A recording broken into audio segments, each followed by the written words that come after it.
जाइए ना अपने आप में, गया में चले जाइए, गया में जाइए, चाहे जहां जाइए। हम लोग सदी तंत्र मंत्र विद्या आदि को लोग मानते हैं, हम तो देखें अपने आप में। पूजा पाठ भले उनकी अपने आप तरीका अलग हो सकती है, कुछ शब्द अलग हो सकते, मानते हैं ना। जब नहीं मानना तो मत मानिए, जब नहीं होता है तो नहीं होता है। जो आज से 50,000 करोड़ वर्ष पहले जो वेद की अपना परंपरा है, वो तुम कहते हो ढोंग ढकोसला है, और तुम 1000-2000 के बीच के हो अपने आप में, तुम्हारा ठीक हो गया। जब नहीं मानते हो तो मत मानिए अपने आप में, चाहे वह बौद्ध दर्शन हो, चाहे वह जैन दर्शन हो, चाहे अपने आप में इस्लाम दर्शन भी हो, वो भी पूजा पाठ मानता है। ठीक है, हमारी वैदिक परंपरा को तुम नहीं मानते हो, लेकिन मानते हो ना अपने हम के अपने आप में। सुबह शाम मध्याह्न काल, कभी कोई पांचों काल में अपने आप में बोलने वाले होते हैं, क्यों रखते हो? जब तुम कहते कि पुजारी अपने आप ये सब ढोंग ढकोसला, तुम अपना पुजारी क्यों रखे हो? कौन नहीं मानता है बताइए, कौन नहीं मानता है? चाहे आप गिरजाघर में चले जाइए, वहां भी रहते हैं लोग अपने आप में। चाहे अपने आप में सिख धर्म में चले जाइए, वहां भी होते हैं।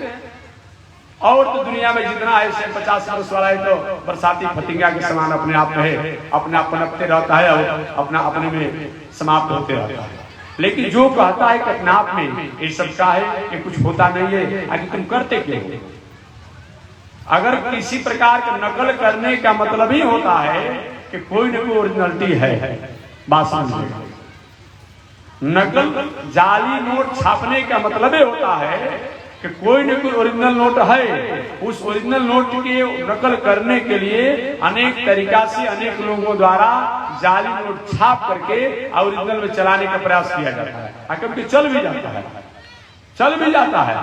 इसलिए कोई न कोई एक ऐसी संस्कृति है जो तुम सराहा नहीं जाता है, और उसके विपरीत में अपने आप तुम क्या करते हो? ये जाली नोट के समान रोज नया नया पंथ निकालते रहते हो, नया नया विचार निकालते रहते हो, नया नया दर्शन निकालते रहो। जब नहीं है तो नहीं है, तो क्यों तुम ऐसा करते हो?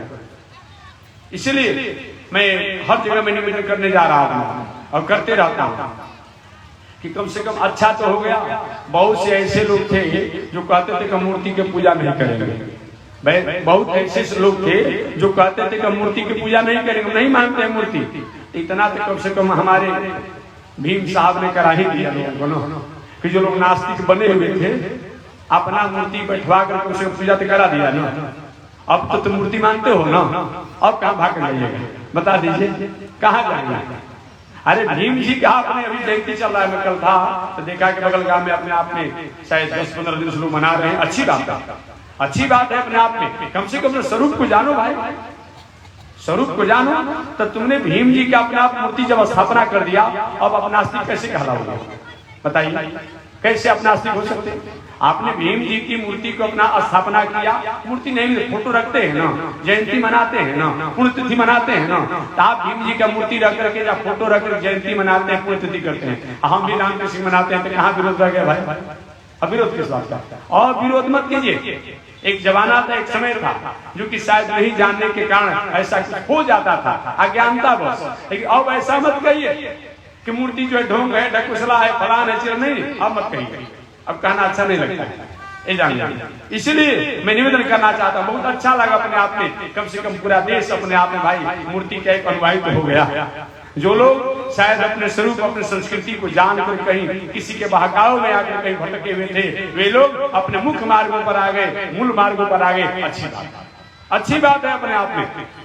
इसलिए मैं निवेदन करना चाह रहा था, कोई भी दुनिया में नहीं है, कोई भी दुनिया में नहीं है जो वैदिक परंपरा से कहीं अलग अलग है। कोई नहीं है, हो ही नहीं सकता, हो ही नहीं सकता है। अरे भाई ये वैदिक परंपरा आकर थोड़ा सा कुछ पढ़ा, इधर का सब चुरा कर, कुछ उधर का सब चुरा कर, कहता है कि मनुवादी। जानते हो मनुवादी में क्या होता है? मनुवादी शब्दों को हटा दिया तुम्हारा परिचय बचेगा? तुम ही तो किसी न किसी द्वारा जन्म लिए हो, तुम भी तो किसी के द्वारा जन्म लिए हो अपने आप में। अगर मनु जी महाराज नहीं आए होते, इस संसार में उनका प्रकट नहीं हुआ होता, शत्रुपा का प्रकट नहीं हुआ होता, तो बिना मनु शत्रुपा का सृष्टि होता कैसे? आज हम जो संस्कृति कहला रहे हैं, आज कहीं न कहीं मनु कहता है और मनुवादी कहते हो, क्या कहते हो, तुम्हारी बुद्धि पर तरस आती? नहीं नहीं, मनुवादी नहीं अपने आप में, मानव अपने आप में, हम सब मानव अपने आप में। और मानव को जीने के लिए जो अपने आप उपदेश दिया गया है, संदेश दिया गया है, कोई भी उसको पालन करता है, कुछ नहीं करता। कोई करता है कि नहीं करता है? पालन करने वाले को आप उपहास करेंगे? नहीं। आप ही मनुष्य से अलग नहीं हैं, आप ही मानव से अलग नहीं हैं, आप ही मनुष्य से अलग नहीं हैं। ये मनुवादी का ही संदेश है, ये मनुवादी का अपने आप आदेश है। क्या चीज? कि माता के साथ क्या व्यवहार होना, बेटी के साथ क्या व्यवहार होना, पत्नी के साथ क्या व्यवहार होना, बुआ के साथ क्या व्यवहार होना, ये और कहीं दूसरी जगह नहीं है। तो अगर तुम नहीं मानते हो, अगर हम नहीं मानते हैं, तब तुम क्या हो जाओगे? पशु के समान हो जाओगे। पशु के समान तुम्हारा आचरण हो जाएगा, पशु के समान तुम्हारा व्यवहार हो जाएगा। अतः जो कहने जा रहे हैं आप जो शब्दों को, उसके आगे पीछे सोच लीजिए। क्योंकि मनुवादी कह रहे हो, नहीं नहीं, अपने आप में आदि सनातन धर्म जो है, आदि देव नारायण का जो है वैदिक जो परंपरा है, उसी के अनुसार, उसी मनु अनुसार अपने आप बताया गया है। ये हमारी माता है, ये हमारी बहन है, ये हमारी पुत्री है, ये हमारी बुआ है, उन सब क्या मर्यादा होना चाहिए, ये उसी के द्वारा हमने जाना है, उसी के द्वारा हमने जाना है। अतः नहीं होता। आज हमारे में और पशु में कोई अंतर नहीं होता, हमारे में और राक्षस में कोई अंतर नहीं होता, हमारे में कोई दानव में कोई अंतर नहीं होता। और क्या होता है? दानों का कोई अपना दूसरा कुछ होता है। आचरण से विहीन व्यक्ति जो है, मर्यादा से विहीन व्यक्ति जो है, संस्कृति से विहीन व्यक्ति जो है, वो अपने आप क्या है? इस संसार में जीते जी भी मुर्दा के समान बताया गया है। अगर तुम मनुवादी की बात करते हो तो विवाह शादी, अपने बेटी का विवाह दूसरे के यहाँ करते हो और दूसरे की बेटी को अपने का बहू बनाते हो, ये मनुवादी तो है। ये अलग कहाँ है? ये अलग कहाँ है? इसीलिए ऐसा शब्दों को मत कहो। और किसी प्रकार से कोई शब्दों को नहीं समझने के कारण अगर समाज में ऐसा किसी प्रकार की कोई दोष आ गया हो, उस पर अपने आप विचार किया जाए और विचार करके समाज में समन्वय की बात किया जाए, राष्ट्र में समन्वय की बात किया जाए, देश में समन्वय की बात किया जाए, विश्व में समन्वय की बात किया जाए। लेकिन अपने आप में आप उससे अलग होकर के कहीं अलग बातों कह करके और कहीं उस सृष्टि को तुम चुनौती दे रहे हो जिसके द्वारा तुम हुए हो, तुम्हारे वंशज हुए हैं, तुम्हारे पूर्वज हुए हैं, ऐसी उपयुक्त बात नहीं। इसलिए बहुत अच्छा लगा अपने आप में हमको कि आज कम से कम जितने लोग थे अपने आप में अपने को नहीं मानने वाले, आज बहुत लोग अपने आप में देश मना रहा, अपने आप में मनाना ही चाहिए। जैसे हम लोग भगवतपाद रामानुजाचार्य स्वामी जी का जयंती आज हम 10 वर्ष से मना रहे हैं, 10 वर्षों से लगातार। अरे मनाने को तो हर साल थोड़ा बड़ा मनाया जाता था, लेकिन विस्तार से अपने आप में मनाया गया भी अपने आप में। और भी बड़े बड़े जिन्होंने समाज के लिए, राष्ट्र के लिए, देश के लिए, चाहे अपने आप में जिनका जैसा भी योगदान हो, उन सभी उनको लिए अगर पुण्यतिथि मनाया जाता है, जयंती मनाया जाता है, ये तो होना ही चाहिए। यही तो हमारी संस्कृति है, यही तो हमारा संस्कार है, यही तो हमारी सभ्यता है। बहुत अच्छा लगा। अब कम से कम अच्छा हुआ कि मूर्ति की कम से कम लोग समझने लगे। नहीं तो लोग कहता था, मैं कुछ दिन पहले था झारखंड प्रदेश में, तो एक व्यक्ति ने पूछा था हमसे कि महाराज जी ये मूर्ति बोलती है, ये मूर्ति खाती है, ये मूर्ति चलती है, तो क्या करने से मतलब होता है? आप नहीं कहेंगे। जब वो वहाँ कहते हैं कि राम जी की कृष्ण की मूर्ति चलती है, खाती है, तभी तो अपने आप मनाया गया ना, जयंती मनाया जा रहा, अपने आप मनाया गया अपने आप। तब पूछा जो वो मूर्ति क्या करती है? वो भी तो खाती नहीं है, वो भी तो बोलती नहीं है, वो भी तो चलती नहीं है, तो वहां क्यों आप मना रहे हैं? तो उसने कहा हमसे कि महाराज जी इन्होंने समाज के लिए ऐसा कार्य किया है, इनके कार्यों को, उपकारों को याद करके इनका हम जयंती मना रहे हैं, इनकी मूर्ति स्थापना कर रहे हैं, इनका पुण्यतिथि मना रहे हैं। तो हमने कहा बस वही बात वहां भी मान लीजिए ना। किसी जमाने में राम, कृष्ण, वामन, नरसिंह, हनुमान, भगवती, सूर्य, ऐसे जिनको हम देवता कहते हैं, इनके द्वारा भी समाज में कभी न कभी बहुत बड़ा उपकार का काम किया गया है। और उनके उपकारों को याद करके अगर उनकी मूर्ति बैठा दी जा रही है, उनका रोज हम एक दो शब्द से स्तुति कर दे रहे हैं, कहीं अपने आप उनका पुण्यतिथि मना दिया जा रहा है, उनका जयंती मना दिया जा रहा है, कौन आपत्ति की बात है? कोई आपत्ति की बात नहीं, और होना भी नहीं चाहिए, होना भी नहीं चाहिए। संतुष्ट हो गए? मैंने उनको समझाया, संतुष्ट हो गए। तो मैं निवेदन करना चाह रहा था कि निश्चित रूप में अपने आप में मानव जीवन में विवेक के भ्रष्ट होने के 5 कारण बताए गए। विवेक भ्रष्ट होने के 5 कारण। सबसे प्रथम क्या है? शराब। शराब मैंने कोई शराब नहीं होता है, क्या देखिए, जिसको पान करने से हमारा स्वरूप, हमारी संस्कृति, हमारी विचारधारा, हमारी बुद्धि कहीं अपना दिग्भ्रमित हो जाती हो, उसका सेवन नहीं करना चाहिए। अन्यथा करने से बुद्धि को भ्रष्ट होने से, विवेक को नष्ट होने से कोई रोक नहीं सकता, रोक नहीं सकता है। और दूसरा, अपने आप में वेश्यावृत्ति बताया गया, ये भी अपने आप में ये दुर्गुण भी आ जाए तो कोई इस व्यक्ति को विनाश होने से रोक नहीं सकता है। वहीं में प्रसंग सुना रहा था, देवराज इंद्र के पास धन की कमी नहीं, ये मेरा प्रसंग था।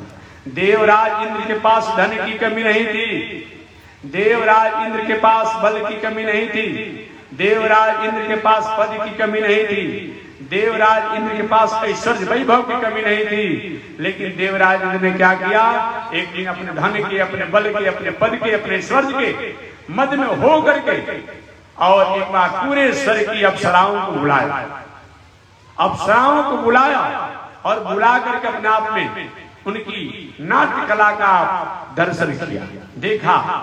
और उस आयोजन के अवसर पर शराब के नशे में इतने चूर हो गए, इतने चूर हो गए, इंद्र और कुछ और देवता की बस मत पूछिए। गुरुदेव बृहस्पति जी आए, प्रणाम करना तो अलग की बात रही, देख करके नेत्रों को मोड़ लिया, नेत्रों को अपने आप अलग मोड़ लिया। बृहस्पति जी समझ गए कि नहीं नहीं, इसको पद का, धन का, ऐश्वर्य का, रूप का मद हो गया है, अतः इसका चूर होना चाहिए। अब क्या हुआ, वही बृहस्पति जी अंतर ध्यान हो गए। कितना भी ढूंढते रहे देवता लोग, पता नहीं चल पाया। ये सूचना राक्षसों को मिल गया, दैत्यों को मिल गया। उनके गुरुदेव शुक्राचार्य ने कहा, जजमान अब तुम लोग अच्छा काल है, अच्छा मौका है अपने आप में। देवताओं के पुरोहित बृहस्पति जी नाराज हो गए हैं और कहीं अंतर ध्यान हो गए हैं, अभी तुम लोग स्वर्ग पर चढ़ाई कर दो, स्वर्ग पर चढ़ाई कर दो। अब वही गुरुदेव शुक्राचार्य के आदेश से दैत्य राक्षस स्वर्ग पर चढ़ाई कर दिए। कुछ देवता लोग तो जब हमारे आपके द्वारा कोई अपराध हो जाता है बहुत बड़ा, दुनिया कहे या न कहे, अपने आप में हमारी स्थिति डाउन हो जाती है, याद रखिए, अपने आप में डाउन हो जाती है, कहना नहीं पड़ता है। अपूज्या यत्र पूज्यन्ते पूज्यानां च व्यतिक्रम त्रीणि तत्र परिवर्तन्ते दुर्भिक्षम मरणम भय। जहां अनीति, अन्याय, अधर्म द्वारा कहीं हमने अपने जीवन को जिया, दुनिया कहे या न कहे, हम सब अपने आप में ह्रास को प्राप्त करते हैं। व्यवहारिक विवाह अपने करके मर्यादा अनुसार अपने पत्नी की मर्यादा में आप रहते हैं, थोड़ा भी भय नहीं, संकुचित नहीं, भाई हमारी पत्नी है, हम आगे सृष्टि के विस्तार के लिए दिनचर्या में हैं। अब वही कहीं बेश्या क्या पहुंच जाए तब क्या होगा? भले कोई आपको बोलेगा नहीं, लेकिन भीतर से मनोबल डाउन रहता है। कोई पूछ देगा, कोई देख देगा तो क्या होगा? समझ लीजिए, एक व्यवहारिक उदाहरण मैंने दिया, व्यवहारिक उदाहरण मैंने दिया आपको। इसलिए अपूज्या यत्र पूज्यन्ते पूज्यानां च व्यतिक्रम त्रीणि तत्र परिवर्तन्ते दुर्भिक्षम मरणम भयम। जहां अनीति, अन्याय, अधर्म द्वारा कहीं अपने जीवन जीने की हम कोशिश करते हैं तो क्या होता है, चाहे दुनिया कहे या न कहे, लेकिन भीतर से अपने आप हम ग्राफ हमारा डाउन है। और कहीं हम नीति न्याय द्वारा अपने जीवन को जीने की स्थिति को प्राप्त करते हैं तो हम भीतर से भी और बाहर से हमारा ग्राफ ऊंचा रहता है। याद रखिए, यही बात होता है। इसलिए अब देवताओं का ग्राफ डाउन हो गया, अपने आप में डाउन हो गया।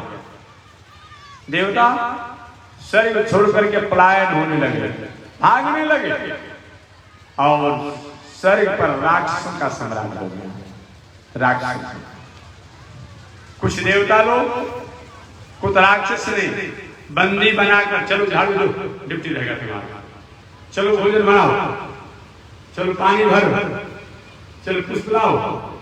इस तरह से कुछ देवताओं को बंदी बनाकर एक्शन किया, और कुछ लोग भाग गए, और कुछ लोग इस तरह से पूरे स्वर्ग पर राक्षसों का साम्राज्य हो गया और राजपाट की व्यवस्था की। इधर देवराज इंद्र श्री विहीन हो गए, श्री विहीन हो गए। एक दिन गए ब्रह्मा जी के पास, सब कुछ चला गया।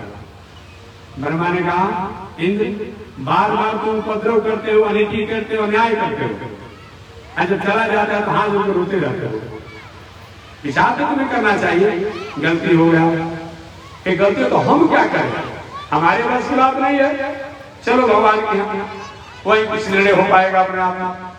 अब सब लोग भगवान श्रीमन नारायण के पास गए, देवराज इंद्र और वो लोग गए, प्रभु आचार्य बृहस्पति जी नाराज होकर अंतर्ध्यान हो गए हैं, हम लोग बहुत दिन उनको ढूंढ रहे हैं, पता नहीं चल रहा है। अब बिना उनके हम देवताओं के आगे और शुभ मंगल कार्य कैसे हो पाएंगे, कोई उपाय कीजिए। भगवान ने कहा, इसके लिए तो तुम लोग को पुरोहित नया ढूंढना पड़ेगा, पुरोहित नया ढूंढना पड़ेगा। महाराज हम नया पुरोहित कहां से ढूंढ कर लाए, ये परंपरा से पुरोहित है अपने आप, कैसे ढूंढा जाए। भगवान ने काम तो करना पड़ेगा, और तभी हो सकता है तुम्हारा मंगल हो, अन्यथा कोई उपाय नहीं है। प्रभु तो किसको पुरोहित बनाया जाए, ये देखो हमारे दृष्टि में तभी कोई ऐसा दिखाई नहीं पड़ता है बृहस्पति के समान, लेकिन एक है। महाराज कौन है बता दे प्रभु। एक वही त्वष्टा ऋषि के पुत्र जिनका नाम है विश्वरूप। क्या नाम है? विश्वरूप नाम है।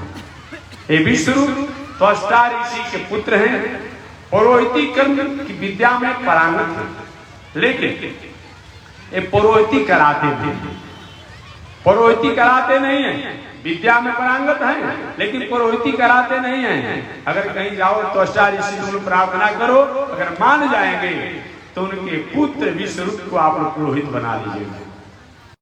हाथ जोड़कर कहे, महाराज हम संकट में फंसे हुए हैं, त्वष्टा से कहे आप ही संकट से उबार सकते हैं। त्वष्टा ऋषि ने कहा, देवताओं में तुम्हारा स्वभाव है, जब तुम संकट में फंसते हो तो शरणागत होते हो, अजय संकट से जब मुक्त हो जाते हो तो सबसे अनिति पर पग रखने के लिए तुम तैयार हो जाते हो। बताओ कैसे आना हुआ। देवताओं ने कहा, महाराज हमारे पुरोहित जी हम लोग से नाराज होकर कहीं अंतर ध्यान हो गए हैं, अभी ना पुरोहित का मंगल कैसे हो पाएगा, उपाय कर दीजिए। तो क्या चाहते हो देवताओं? कहे आपके पुत्र जो है जिनका नाम विश्वरूप है, इनको हम लोग पुरोहित बनाना चाहते हैं। तो अष्टारिश ने कहा, देखिए मैंने निर्णय ले लिया है, तो पुरोहिती कर्म में नहीं कराऊंगा। आज पुरोहिती कर्म में थोड़ा सा झंझट है। देखेंगे महाराज जी पूजा पाठ कराते हैं तो अपने आप कायिक, वाचिक, मानसिक, नैसर्गिक, संसर्गिक, स्पर्श, रात्रि में स्वप्न में, जगला में, मन से, बुद्धि से जो भी पाप किया जाता है, और सबका संकल्प पुरोहित जी को लेना पड़ता है। अब 5 रुपया, 5 रुपये में चाय नहीं मिल रहा है, हाँ 5 रुपये पाप का संकल्प लिया जाता है। और बताइए बहुत काम। इसीलिए तो वशिष्ठ ऋषि ने कहा कि पौरोहिती कर्म अति निंदित। निंदित का मतलब नहीं कि अपना खराब है, नहीं खराब नहीं है, याद रखिए पुरोहिती कर्म एक खराब नहीं है। पुरोहिती कर्म इसीलिए वशिष्ठ ऋषि ने निंदित कहा, इसमें अपने आप कितना भी पापी आदमी हो, भ्रष्ट आदमी हो, बेविचारी आदमी हो, कुकर्मी आदमी हो, और जब पूजा आपसे कराएगा तो किसी पूजा में संकल्प किया जाएगा, और संकल्प किया जाएगा तो संकल्प में बोलना ही पड़ता है। कायिक, वाचिक, मानसिक, संसर्गिक, अनजान में, जान में कोई भी पाप हुआ है, ये पाप को हे पुरोहित जी आप लीजिए, आप 5 दक्षिणा लीजिए और फूल हमको दे दीजिए। यही होता है और क्या होता है। इसीलिए पौरोहिती कर्म अति निंदित, अन्यथा पुरोहिती कर्म अपने आप में ये बात नहीं कि कर्म निंदित नहीं है, लेकिन जिनका कर्म कराया जाता है कर्मकांड, उनके निंदित होने के कारण, उनका आचरण व्यवहार निंदित होने के कारण ये अपने आप का है, ये अपने आप में अपने को निंदित कहा। अन्यथा पुरोहिती कर्म इतना बड़ा है जी, इतना बड़ा है, आप याद रखिए, ध्यान दीजिएगा।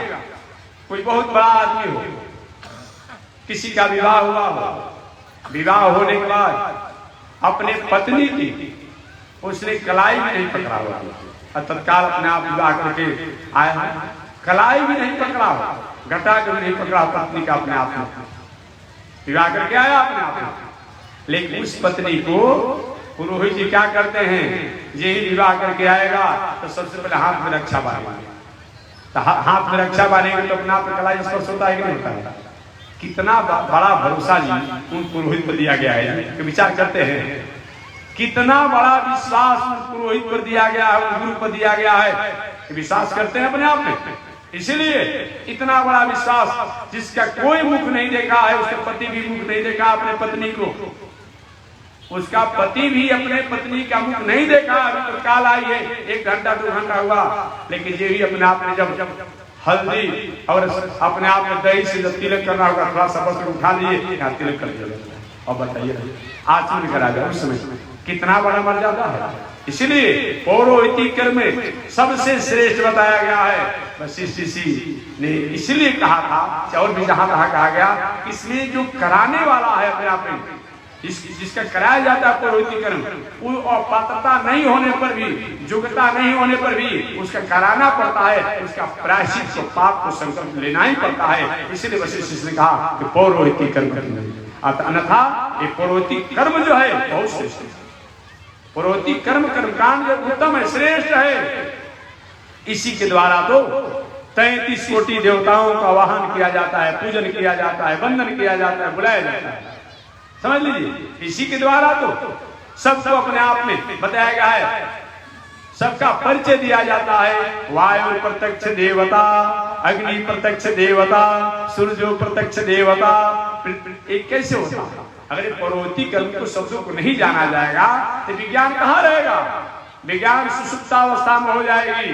पौरोहित्य कर्म ही है ये कर्म कांड ही जो है ये पूरे विज्ञान को जो प्रकाशित करता है, उज्जवल करता है। अतः एक कर्म कांड और पौरोहित्य कर्म को नकार करके और कोई विज्ञान में प्रवेश करना चाहता है, ज्ञान में प्रवेश करना चाहता है, शायद अपने बुद्धि को किसी ताका पर बेच दिया है, रख दिया है, किसी बाजार में अपने विवेक को बेच दिया है। अन्यथा पौरोहित्य कर्म को हटा दिया जाए, कर्मकांड को हटा दिया जाए तो विज्ञान अधूरा हो जाएगा, ज्ञान अधूरा रह जाएगा।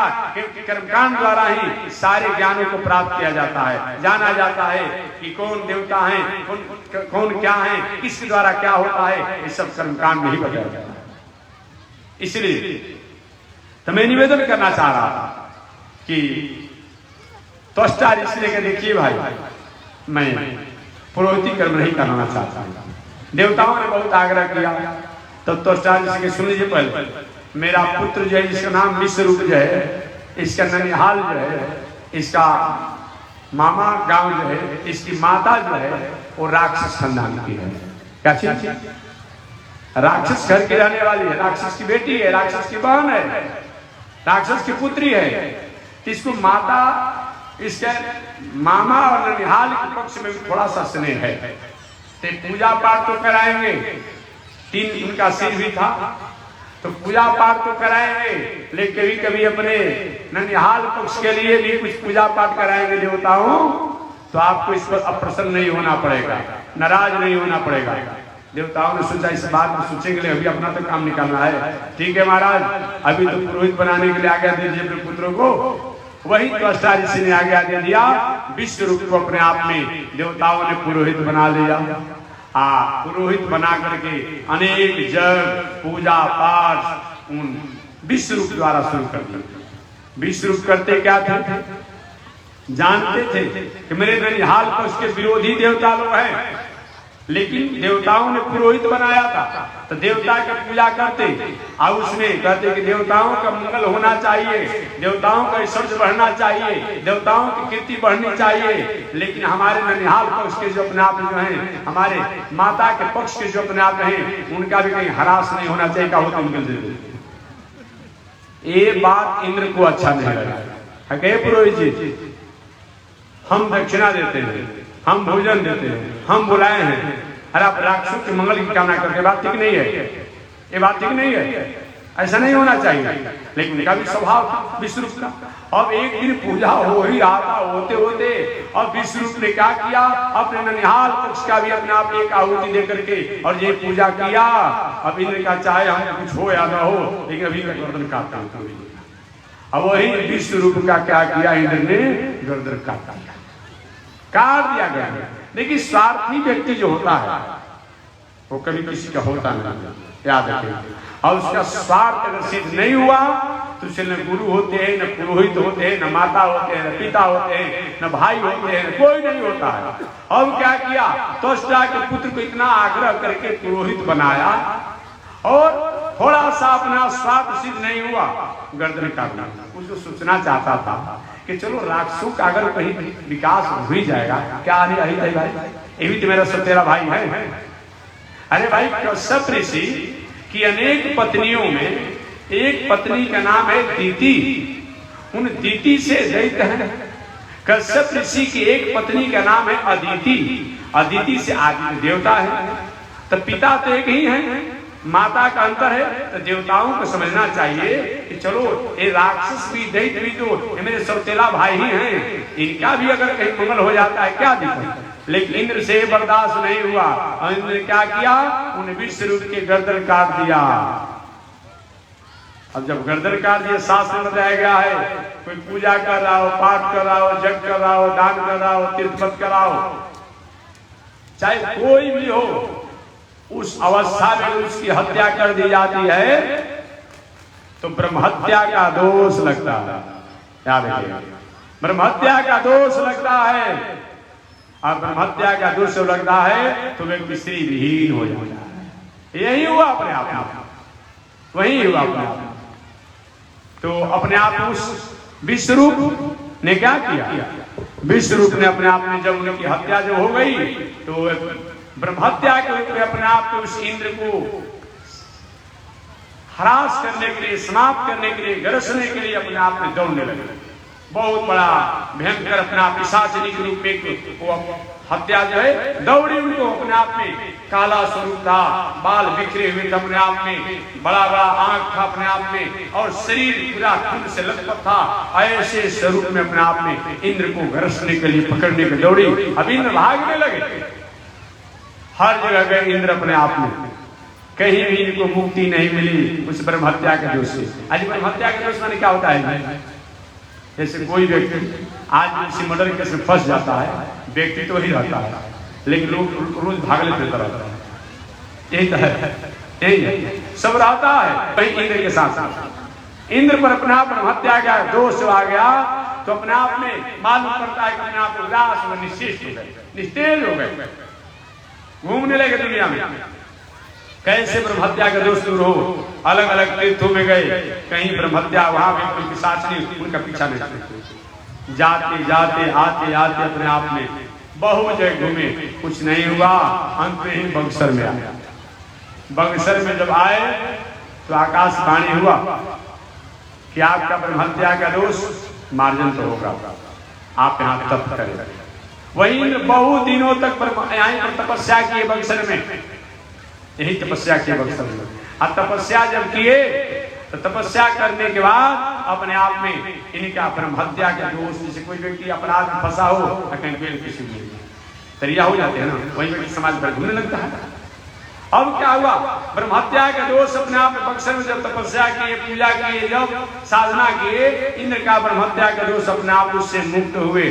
और जब ब्रह्म हत्या के दोष से जब मुक्त हुए तो इन्होंने क्या किया, इस बक्सर में अपने आप में इन्होंने भविष्यवाणी किया, वचन दिया कि जहां पर मेरा ब्रह्म हत्या के दोष का मार्जन हुआ है उस क्षेत्र का नाम रखा जाएगा करुष देश। क्या रखा जाएगा, करुष देश। जो ब्रह्म हत्या से अपने आप में आच्छादित हो चुके थे, निस्तेज हो चुके थे, लेकिन जिस बक्सर क्षेत्र में आने के बाद इनका ब्रह्म हत्या का तेज अपने आप समाप्त हुआ, इसलिए इस क्षेत्र का नाम क्या हो गया, करुष। करुष का मतलब क्या होता है, इसे कारुष देश कहते हैं हम लोग। करुष कहा जाता है इंद्र का मल जो था, इंद्र का ब्रह्म हत्या का दोष जो था, जहां पर मार्जन हो गया, दूर हो गया, इसलिए इस देश का नाम हो गया करुष देश या कारुष देश। ये दुनिया में सबसे पवित्र देश है, याद रखिएगा, ये दुनिया में सबसे पवित्र देश है। करुष देश कहां से कहां तक है, काशी दिग पूर्व भागे, काशी जानते हो, काशी से पूरब सोण पश्चिम तथा, ये सोण है ना, काशी दिग पूर्व भागे सोण पश्चिम तथा गंगा बिंद मध्योर भागे।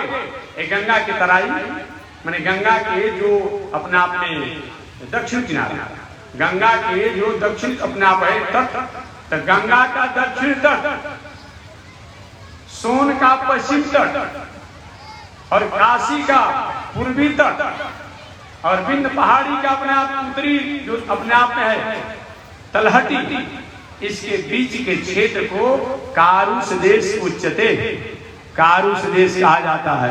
याद रखिएगा अपना अपना। काशी दिग पूर्व भागे, सूर्ण पश्चिम तटा, गंगा बिंद मध्य भागे, कारुष देश उच्चते।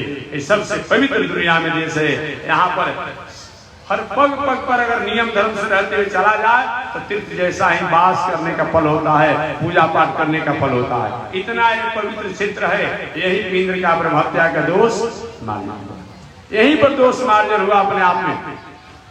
इस तरह से इंद्र जब ब्रह्म हत्या का दोष जब मार्जन हुआ, इंद्र ने अपने ब्रह्म हत्या के दोषों का, भाई जो हमारे ब्रह्म हत्या के दोषों को लेगा उसको मैं पुरस्कार दूंगा। कौन कौन लेंगे लोग?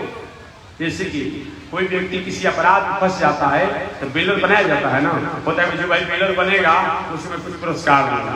तो कुछ होते हैं लोग कहते भाई इतना बड़ा आदमी इसको बेलर बन क्या दिखाता है, बन जाते हैं बेलर। और इंद्र को ब्रह्म हत्या का दोष जब लगा तो ब्रह्म हत्या के दोष से अपने आप में 4 लोगों ने बेलर बन करके, ग्रांटर बन करके अपने आप में अपने पाप ले लिया। कौन कौन? उसमें एक तो स्त्रियों ने ले लिया, हमारी माता जी ने। इंद्र का ब्रह्म हत्या का दोष ही है। वो क्या है? माताएं अपनी समय काल के अनुसार जब आती है, अपनी समय उम्र जब होता है इनका, अपने समय और उम्र को जब संभालती है उन समय इनको अशुद्धि अवस्था होती है। वो अशुद्धि अवस्था जो है इंद्र के ब्रह्म हत्या का दोष है। बात समझिए।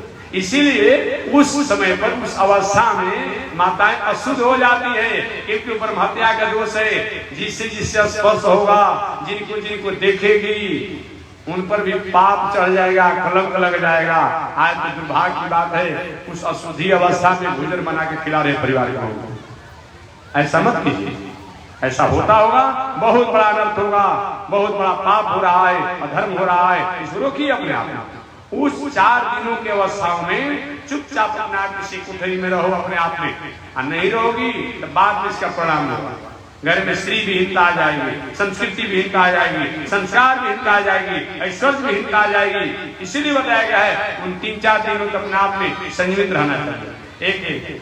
एक व्यक्ति ने हमसे पूछा था कि महाराज जी आप कहते हैं 3 दिन 4 दिन उनको रहना चाहिए, तो भोजन कौन बनाएगा 4 दिन?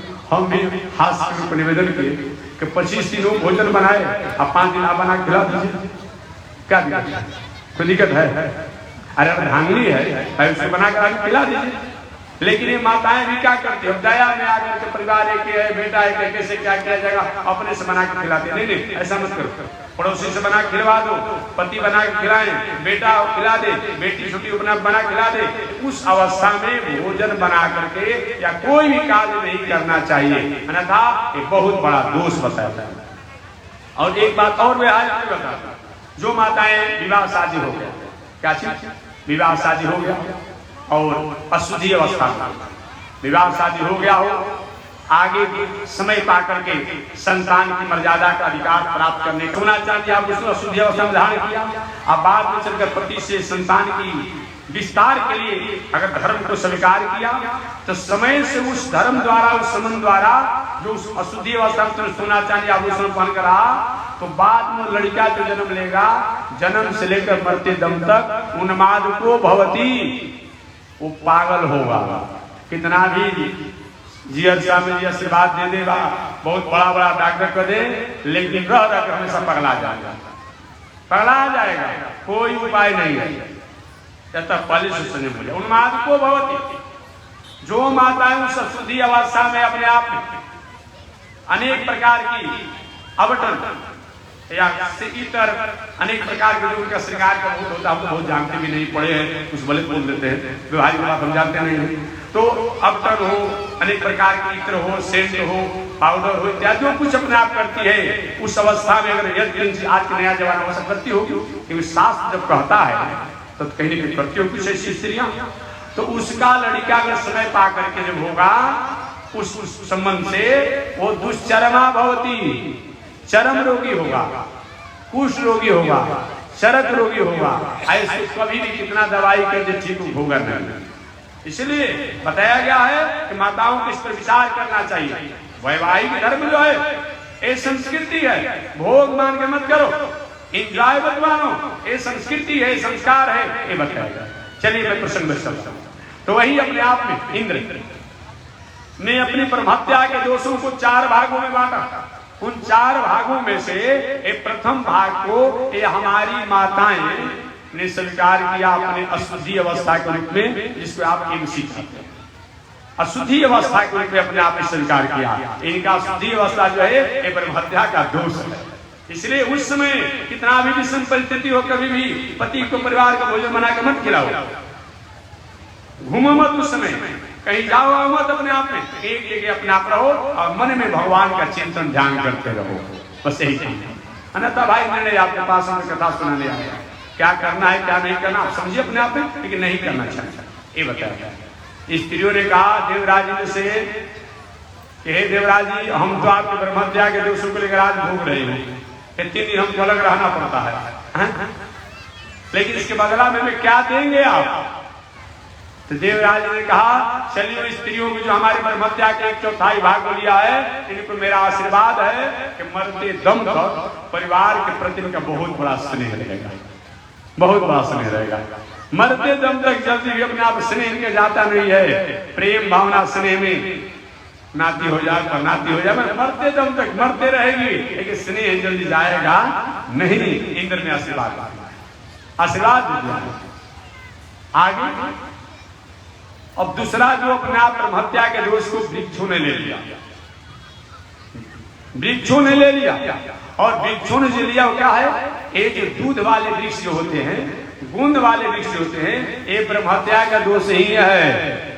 जो लाशा उसा जो होता है, गुण जो होता है, वो ब्रह्महत्या का दोष होता है। इसलिए अच्छे अच्छे जो धर्म वाले व्यक्ति होते हैं, गुण और अपने आप लाशा उसा नहीं खाते हैं अपने आप में। हींग भी एक तरह से अपने आप में इसी में आता है, लेकिन ऋषियों ने कहा नहीं इनको भाई आगे का काम करना है, आजीवन भी काम है, चलो इनको ले लीजिए। लेकिन हींग को छोड़ करके और बाकी जो है तो विशेष हींगों में लगता है, इस बात नहीं लगता है, हींगों में लगता है, लेकिन ये सब ब्रह्महत्या का दोष है। चाहे गोंद हो, लाशा हो इत्यादि जो भी दूध से अपने आप होते हैं, ये दूध वाला चीज क्या है? ब्रह्महत्या का दोष है। तीसरा बताया गया है पृथ्वी ने भी ब्रह्महत्या हुआ, भाई वृक्षों ने ब्रह्महत्या का दोष लिया, इनको क्या इससे मतलब मिला? तो इंद्र ने आशीर्वाद दिया कि जितने भी दूध वाले वृक्ष हैं जो हमारे ब्रह्महत्या के दोषों को लिया है दूध के रूप में, अब उनको कहीं जड़ से नहीं काटा जाए, कहीं टहनी काट दिया जाए, कहीं कुछ तना से कुछ काट दिया जाए, तो बाद में उससे पनखा फेंक निकल जाएगा। ये आशीर्वाद हो गया है। इसीलिए देखते होंगे अपने आप में ना कि हमेशा हो जाता है, ऐसे जितने दूध वाले अपने आप में हो जाता है। तीसरा ब्रह्महत्या के दोष पृथ्वी ने लिया, पृथ्वी माता में ब्रह्महत्या का दोष क्या है? ये जो ऊसर भूमि जो होता है, ऊसर समझते हैं आप लोग ना, और क्या कहा जाता है उसको? रेह वाला मिट्टी जो होता है, ऊसर भूमि जो होता है, वो ब्रह्महत्या का दोष होता है। ऐसे भूमि में, ऐसे मिट्टी में घर द्वार मत बनाइए, पीढ़ी दर पीढ़ी बीत जाएगा, स्त्री विहीनता रहेगी, संस विहीनता रहेगी, शांति नहीं रहेगी, आनंद रहेगा, परिवार बहुत बड़ा ऊंचाई विकास नहीं प्राप्त करेगा, वंश परंपरा के अवच्छेदन होने की संभावना बनी रहेगी। कहीं महाराज जी अगर अधिक कटा जमीन है, अरे ये वाला भूमि तब तक खरीदने की क्षमता नहीं है, प्रश्न हो सकता है किसी के पास कि आधा कटा जमीन हो, पैसा खरीदने का है नहीं, आप घर बनाइए मत, क्या करना चाहिए? तो एक दूसरा विकल्प बता दिया गया कि कम से कम 10 फीट मिट्टी को कोड़ करके और फेंक दीजिए, और दूसरे जगह से शुद्ध मिट्टी लाकर उसे भर दीजिए, और तब उसे मकान बनाइए, अन्यथा उसे रे और ऊसर वाले घूम बनाएंगे तो कल्याण होगा। चौथा अपने आप में ये जल में ब्रह्महत्या के दोषों को ले लिया। तो जल में जो गाज जो होता है, जो फेन जो होता है, ये ब्रह्महत्या का दोष है। अतः कहीं भी जलाशय इत्यादि नदियों में जाइए, गाज को हटा करके तब लेना चाहिए, अन्यथा ब्रह्महत्या का दोष गाज फेन हो जाता है। इस तरह से 4 लोगों ने अभी पृथ्वी माता का हमारे लिए क्या मिल रहा है महाराज? हमने लिया तो इंद्र ने कहा कि आप कहीं होगा कि कहीं भी आपको कितना भी तोड़ा जाएगा, खाना जाएगा, लेकिन कहीं न कहीं बाढ़ से या किसी प्रकार से आपका गढ़ा भर ही जाएगा। देखते होंगे गांव में कहीं गढ़ा रहता है, कहीं कूड़ा से, करकट से, फलान से, चिलान से, बाढ़ से, पानी से आकर 10-50 भर जाता है। यह आशीर्वाद है। चौथा, ये जलाशयों ने अपने आप में ब्रह्म हत्या के दोषों को लिया, जो गाज फेंक के रूप में क्या महाराज हमारे लिए आप क्या है या। तो इंद्र कहा कि जल चाहे अपने आप में सुअर लोट का भी जल क्यों न, जिसे कहीं कहा हो और सुअर लूटती हो अपने आप में, लेकिन बरसात का समय जब आता है एक नदी से एक नाले से एक दूसरे जगह जल जाते हैं तो अब सुअर लोट का जल भी पवित्र हो जाता है। अब उसको सुरलोट नहीं कहा जाएगा, अशुद्ध नहीं कहा जाएगा। इस तरह से इंद्र के ब्रह्म हत्या के दोषों के 4 लोग लिया और अपने आप में पवित्र इंद्र हो गए। इंद्र का देश शरीर जहां पर पवित्र हुआ ब्रह्म हत्या के दोषों से, वो क्या कलुष देश हो गया, मल जहां दूर हुआ मलद देशों के नामों से जाना जाता। तो मैं कहना चाह रहा था, मेरा तात्पर्य यही था, पुनः इंद्र अपने आप में इस तरह से जब ब्रह्म हत्या के दोषों से दूर हुए तो भगवान की आज्ञा पा करके ढूंढते ढूंढते बृहस्पति जी को ढूंढे कि गुरु जी गलती हो गई, क्षमा कर दीजिए, आप मेरे पुरोहित कर्म को संभालिए। लेकिन जो त्वष्टा के मेरे पुत्र को मार डाला, पुरोहित भी बनाया और मार डाला, वही त्वष्टा जी ने एक जग किया, जिस जग के माध्यम से आप जानते होंगे वृत्रासुर नाम का राक्षस प्रकट हुआ, जो इंद्र से संग्राम हुआ, वो कथा आप जानते होंगे। और इंद्र को छक्का छुड़ा दिया, छक्का छुड़ा दिया। बाद में इंद्र ने अपने आप इस वृत्रासुर का वध किया, ये सब जानते हैं। पुनः दूसरी बार भी इंद्र पर वह वृत्रासुर के वध के बाद ब्रह्म हत्या का दोष लगा था, ऐसा महाभारत में भागवत में बताया गया है। तो मैं निवेदन करना चाह रहा था, छोटी सी गलती हुआ इंद्र द्वारा, शराब की नशा वेश्यावृत्ति की दुर्गुण के कारण पुरोहित बृहस्पति जी को अपमान करने के कारण इंद्र को बहुत दिनों तक राज से, पद से, ऐश्वर्य से, कीर्ति से हाथ धोना पड़ा। अतः विवेक को अपने आप में पूछे भगवान श्री कृष्ण के पुत्र सामने पिताजी, विवेक भ्रष्ट क्यों होता है? तो 5 को दुर्गुण आ जाए। एक पान, जो मैंने बताया, किसी प्रकार का पान करने, जुआखोरी की नशा, हिंसा की नशा, और एक कोर्ट कचहरी का दुर्गुण, ये सब दुर्गुण अगर आ जाए तो व्यक्ति को विवेक भ्रष्ट होने से कोई रोक नहीं सकता है। इसलिए इस पर विचार करना चाहिए। आगे भगवान श्री कृष्ण के पुत्र शाम जी ने पूछा, पिताजी ये बताइए, विवेक भ्रष्ट न हो, अब 5 दुर्गुण नहीं आवे, इसके लिए क्या करना पड़ता है? तो भगवान ने कहा, बेटा इसके लिए 7 सूत्रों को जीवन में अपनाना पड़ता है। वो 7 सूत्र कौन है, इसकी व्याख्या कल मैं करूंगा। आज इसी के साथ वाणी विराम। एक बार भगवान का नाम ले, आगे परमात्मा की जय श्री श्रीमन नारायण लक्ष्मी नारायण, श्रीमन नारायण लक्ष्मी नारायण, श्रीमन नारायण नारायण नारायण, श्रीमन नारायण नारायण नारायण। बोलिए श्री लक्ष्मी नारायण भगवान की, भास्कर भगवान रामानुजाचार्य स्वामी महाराज की, विश्ववन जगदाचार्य श्री त्रिदंडी स्वामी महाराज की। हरि ओम। शांति शांति शांति। तो प्रातः काल की आरती हम लोग 7 बजे के बाद और 8 बजे तक के बीच में हम लोग प्रातः काल की आरती करेंगे। जब तक रहना होगा, समय मिलने पर आप सभी लोग सादर आमंत्रित हैं। 7 बजे के बाद और 8 बजे के बीच में प्रातः काल की आरती होगी। भंडारा कहीं आएगा, देखिएगा भंडारा की व्यवस्था की तैयारी होगी। इसके लिए भी तैयारी आगे से लग जाइएगा कि 23 तारीख को भंडारा अगर हो सकता है, भाई सब व्यवस्था की तो होना चाहिए। तो भंडारा की तैयारी का निमंत्रण मैं भी दे रहा हूँ, हर जगह दे रहा हूँ। तो भंडारा की तैयारी भी होगा और कल तो कथा हो भी करेगी अपने आप में। परसों जग की पुणावती भी है, भंडारा की व्यवस्था भी है। तो ठीक आरती का समय प्रातः काल 7 बजे से 8 बजे, 7 बजे के बाद और 8 बजे के बीच में होगी। और कथा का समय थोड़ा सा बदल दिया गया है। पहले 10 बजे दिन से 12 बजे दिन से होता था, लेकिन थोड़ा मौसम की देखते हुए अपने आप में प्रतिकूलता को क्या होगा, 4 बजे से 6 बजे तक, 4 बजे से 6 बजे तक हरिद्वार की पावन भूमि से चलकर आए हुए जगत गुरु रामानुजाचार्य माया मधुसूदन पीठाधीश्वर स्वामी वैकुंठनाथ जी महाराज द्वारा आप कथा राम कथा श्रवण करेंगे। और 6 बजे से 7 बजे हम भी पावन कथा को निवेदन करेंगे। 7 बजे से लेकर के 10 बजे रात्रि तक प्रयागराज की पावन भूमि से चलकर आए हुए जगत गुरु रामानुजाचार्य स्वामी मुक्तिनाथ जी महाराज द्वारा आप भागवत कथा श्रवण करेंगे। तो पहले से सुनते आ रहे हैं। चलिए इसी के साथ में वाणी विराम, अल्प समय में आपके किया गया।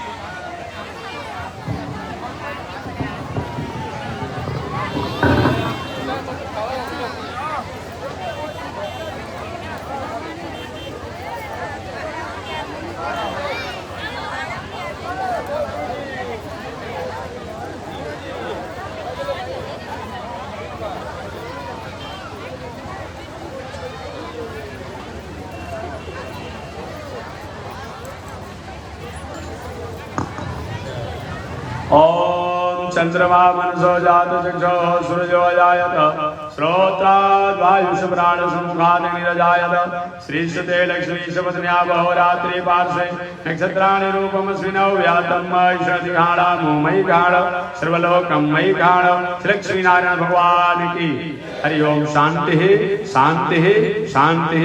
विश्व जगदाचार्य श्री त्रिदंडी स्वामी जी महाराज की।